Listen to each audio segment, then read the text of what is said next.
하나님께 지혜를 구해서 놀라운 지혜를 얻은 왕이 솔로몬입니다. 열왕기상 4장 29절과 30절 말씀 보시면 하나님이 솔로몬에게 지혜와 총명을 심히 많이 주시고 또 넓은 마음을 주시되 바닷가의 모래에 같이 하시니 솔로몬의 지혜가 동쪽 모든 사람의 지혜와 애굽의 모든 지혜보다 뛰어난지라 라고 말씀합니다. 이 솔로몬의 이러한 지혜는요, 미치지 않았던 것이 없었는데요. 지금의 백과사전처럼 세상의 수많은 것을 꿰뚫는 지혜였습니다. 열왕기상 4장 33절 말씀 보시면 그가 또 초목에 대하여 말하되 레바논의 백향목으로부터 담에 나는 우슬초까지 하고 그가 또 짐승과 새와 기어다니는 것과 물고기에 대하여 말한지라 이렇게 말씀합니다. 지금으로 치면 식물학, 동물학, 조류학, 파충류학, 어류학 이러한 수많은 학문들을 아울렀던 자가 이 솔로몬이었던 겁니다. 이것뿐만이 아닙니다. 솔로몬의 잠언은 3,000가지가 되었고 노래는 1,005편이라 말씀하는데요. 문학과 예술에도 미치는 지혜였습니다. 성경에서 솔로몬의 가장 대표적인 문학서인 아가서를 보면 그 짧은 책 안에 수많은 식물들이 등장하는 것을 볼 수 있습니다. 학문을 얼마나 폭넓게 아울렀는지를 알 수 있는 이 솔로몬의 지혜를 우리가 잘 볼 수 있습니다. 이 놀라운 지혜로 당시로는 그 과학으로서도 풀 수 없었던 문제까지 지혜로 해결했던 자가 이 솔로몬입니다. 죽은 아이의 생모를 찾아주는 요즘의 DNA 검사로만 가능한 이러한 난제, 그 당시의 과학으로는 도저히 풀 수 없었던 이러한 문제까지 해결해버리는 가장 큰 난제까지도 아주 지혜롭게 풀어내었던 솔로몬 왕이었던 겁니다. 솔로몬의 이 지혜에 대해서 이방 나라들의 왕들도요, 가만 있지 못할 정도였습니다. 천하의 수많은 왕들이 솔로몬의 이 지혜의 소문을 듣고 자기들의 사람들을 보낼 정도였는데요. 심지어는 직접 왕이 오기도 했는데 여러분 잘 아시는 스바 여왕이 그러하였습니다. 스바 여왕은 솔로몬의 이 지혜를 직접 대하면서 솔로몬의 지혜를 듣는 그들의 사람들, 솔로몬의 사람들과 솔로몬의 신하들에게도 부러움을 느낄 정도였습니다. 그래서 역대하 9장 7절 보시면 복되도다 당신의 사람들이요, 복되도다 당신의 신하들이요, 항상 당신 앞에 서서 당신의 지혜를 들으미로다 이러한 말을 할 정도였습니다. 오늘 본문 말씀에도 이러한 솔로몬 뛰어난 지혜로 수많은 학문을 뛰어넘고 아우르는 이러한 솔로몬의 모습을 우리가 엿볼 수 있습니다. 특별히 솔로몬이 수많은 것을 연구하고 그리고 살피는 모습을 우리가 볼 수 있는데요. 오늘 본문 13절 말씀 초반절 보시면 마음을 다하며 지혜를 써서 하늘 아래에서 행하는 모든 일을 연구하며 살핀즉이라고 말씀하고요. 14절 초반절 말씀에도 내가 해 아래에서 행하는 모든 일을 보았노라 이렇게 말하고 있습니다. 하지만 이 굉장한 지혜가요, 솔로몬 왕을 지켜주지는 못하였습니다. 이방 여인에게 마음을 빼앗긴 솔로몬으로 인해서요, 이스라엘에 수많은 이방 우상들이 들어오게 되자 이스라엘의 우상들이 넘쳐나게 되었습니다. 이로 인해서 솔로몬은요, 점점 하나님과 멀어지게 되었는데요. 그 지혜로웠던 솔로몬이 하나님과 멀어지자 자기 자신도 지키지 못했고 그가 다스리는 나라도 지키지 못하였습니다. 솔로몬이 다스리는 이스라엘의 구석구석 죄가 창궐하기 시작했고 이로 인해서 이스라엘이 두 나라로 찢겨지는 결과로 이어졌습니다. 마치 아담이요, 득죄함으로 그 자신도 지키지 못했고 그의 다스림을 받는 하나님의 그 창조 세계도 죄로 창궐하게 하는, 그래서 함께 심판받는 그러한 모습과도 같았습니다.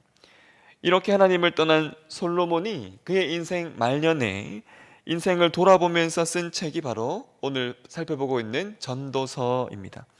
하나님을 떠나면서 인생의 나락에 떨어져 버린 그 솔로몬은 참 자랑할 만한 수많은 것들에 대해서 헛되다, 괴로운 것이다 말하는데요. 어제 본문인 전도서 1장 2절 말씀 보시면 이렇게 말씀합니다. 전도자가 이르되 헛되고 헛되며 헛되고 헛되니 모든 것이 헛되도다 말합니다. 오늘 본문 말씀에서도 이러한 모습이 계속해서 나타납니다. 특별히 하늘 아래 일어나는 수많은 일들을 연구하면서 수많은 일들을 살피면서 얻게 된 솔로몬의 그 결론도요. 14절 말씀 후반절 보시면 보라 모두 다 헛되어 바람을 잡으려는 것이로다 말하고 있고 17절 후반절 말씀 보셔도 이것도 바람을 잡으려는 것인 줄을 깨달았도다 말하고 있습니다. 특별히 18절 말씀 보시면 지혜가 많으면 번뇌도 많으니 지식을 더하는 자는 근심을 더하느니라. 지혜의 정점에 있었던 바로 그자 솔로몬의 말입니다. 그의 지혜와 지식에 있어서도 그 헛됨과 허무함에 이렇게 탄식하고 있는 겁니다. 그렇다면 여러분, 지혜와 지식 그 자체가 사람에게 이러한 허무함을 주는 것일까요? 아닙니다. 솔로몬도 원래부터 이러하지 않았습니다. 지혜로 백성들을 분별하고요. 백성들을 위해서 하나님께서 허락하신 맡겨주신 백성들을 위한 재판을 할 때는 그에게 이러한 허무함이 찾아오지 않았을 겁니다. 솔로몬의 재판 그 이후에 솔로몬에게 찾아왔을 것은 분명 기쁨이었을 겁니다.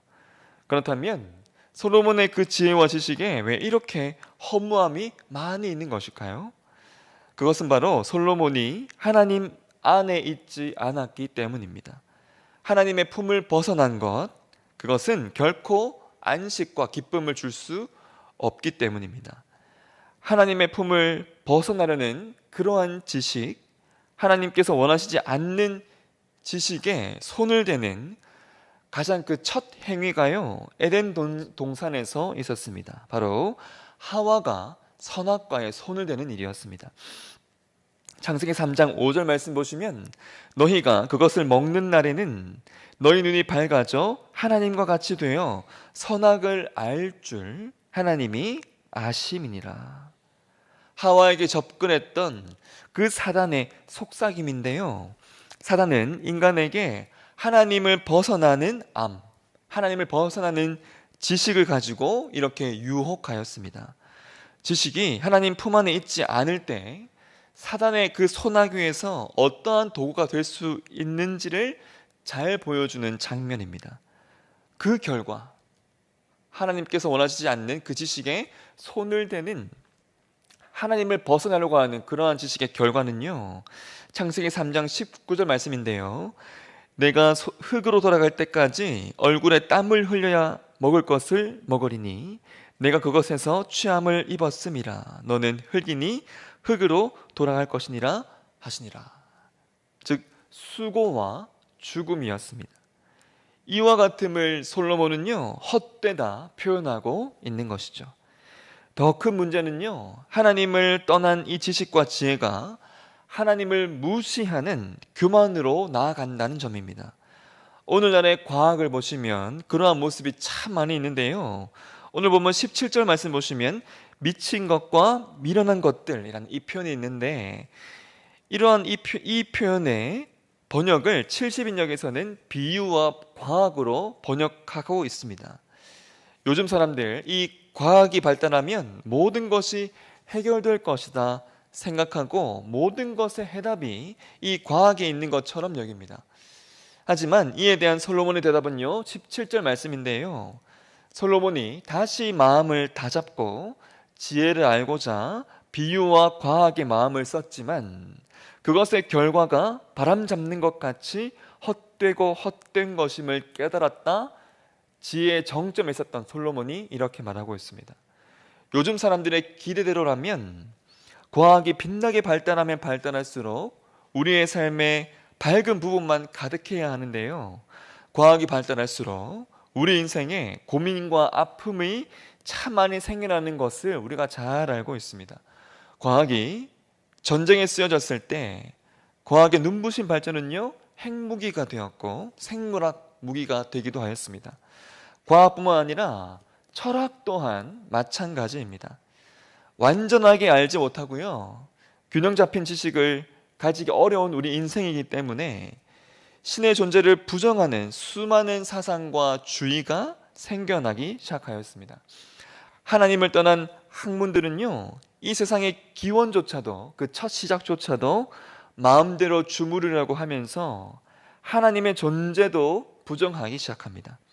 사람의 기원까지 원숭이라 말하면서 우리 스스로를 평가절하하기도 합니다. 이러한 시각, 진화론적 시각이 지배할 때 세계대전이 있기도 했고, 그 가운데 수많은 생명들이 비참하게 죽어나갔습니다. 수많은 지식들, 수많은 과학이 인간 스스로를 죽이는 칼이 되었던 겁니다. 물론 이 과학의 발달로 인해서 우리 삶의 질이 향상한 것은 맞지만, 그 발달이 가져온 수많은 어두운 부분들이 우리 인생의 거대한 파도처럼 치명적이었음을, 그리고 그 부정적인 것들이 오랜 세월 우리도 모르게 암묵적으로 계속 있었음을 기억해야 합니다. 이렇듯이 여러분, 하나님 안에 있지 않았던 솔로몬, 여호와 경외하기를 잊었던 그 솔로몬, 그 지식의, 그 지혜의 마지막 모습은 이러하였습니다. 사람으로서는 어찌할 수 없는 허무함 속에 탄식하며 절망하는 것밖에 없었습니다. 가장 지혜가 많았던 자, 가장 재물 또한 많았던 자, 가장 많은 것을 누렸던 이 자마저도 하나님 안에 있지 않았을 때 그 마지막 결과의 모습이 이러할 수밖에 없었습니다. 하나님 없으면요, 아무 소용 없었던 것이죠. 그런데요, 아무것 없어도 오직 한 분, 하나님 있으니 모든 것 다 가졌다는 사람이 있습니다. 바로 바울입니다. 바울은 지식이 하나님 안에 있을 때에야 진정 의미가 있음을 몸소 체험한 자입니다. 하나님과 예수님을 진정 제대로 섬기지 않았을 때 그가 쌓았던 지식들, 그에게 유익했던 수많은 것들에 대해서 바울은 이렇게 말하는데요, 빌립보서 3장 7절과 8절 말씀에 그러나 무엇이든지 내게 유익하던 것을 내가 그리스도를 위하여 다 해로 여길 뿐더러 또한 모든 것을 해로 여김은 내 주 그리스도 예수를 아는 지식이 가장 고상하기 때문이라. 내가 그를 위하여 모든 것을 잃어버리고 배설물로 여김은 그리스도를 얻고, 이렇게 고백합니다.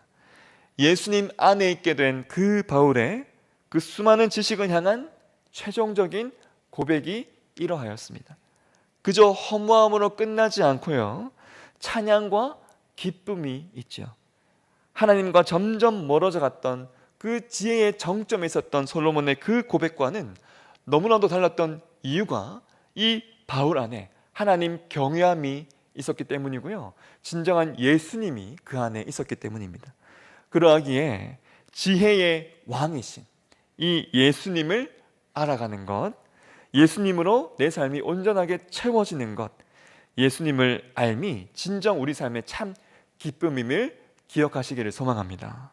우리 인생의 지혜는, 내 자신의 지혜는 그것이 아무리 크다 한들 내 인생을 조금도 채울 수 없습니다.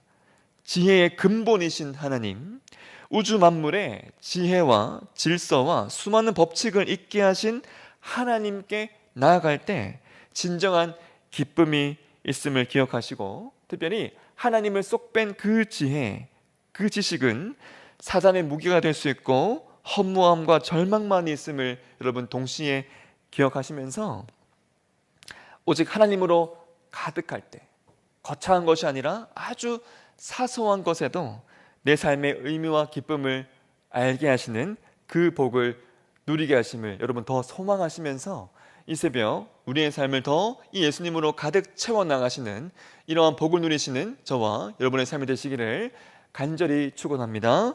함께 주기도문 하겠습니다. 하늘에 계신 우리 아버지, 아버지의 이름을 거룩하게 하시며 아버지의 나라가 오게 하시며 아버지의 뜻이 하늘에서와 같이 땅에서도 이루어지게 하소서.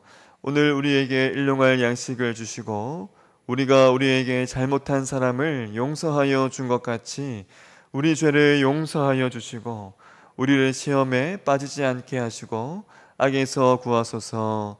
나라와 권능과 영광이 영원히 아버지의 것입니다. 아멘.